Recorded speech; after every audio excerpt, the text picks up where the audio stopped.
இவர் பேர் வந்து மணி, பழனி தாலுகாவை சேர்ந்தவர். இவருக்கு மாட்டு பண்ணையில் எல்லா வேலைகளும் அத்துப்படியே தெரியும்.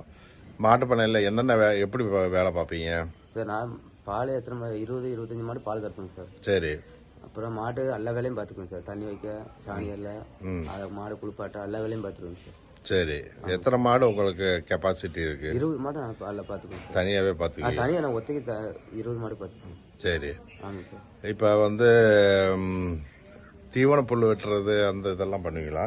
இல்லை, தீவன புல்லு வெட்ட மாட்டோங்க சார். 20 மாடு பார்த்தா புல்லு வெட்ட முடியாது இல்லைங்க சார். 20 மாடு பார்ப்போம். நல்லா சாணியிலே மாடு குளிப்பாட்டு எல்லா வேலையும் பார்த்துருவோங்க சார். ஆனால் உங்களுக்கு தீவன புல் வெட்ட போக மாட்டீங்க? வெட்ட போக மாட்டேங்க. அதான் 8 வருஷம் வேலை வருது. அதான் இவர் கேரளாலே ஒரு 8 வருஷம் 9 வருஷம் இருக்கிறாரு. கிட்டத்தட்ட 20 வருஷம் அனுபவம் இருக்கு. நல்ல எக்ஸ்பீரியன்ஸ் ஆன ஆளு. 20 மாடு வரைக்கும் பார்க்குற கெப்பாசிட்டி இருக்கு. இவர் நம்ம ஆபீஸ்க்கு வந்திருக்கிறாரு.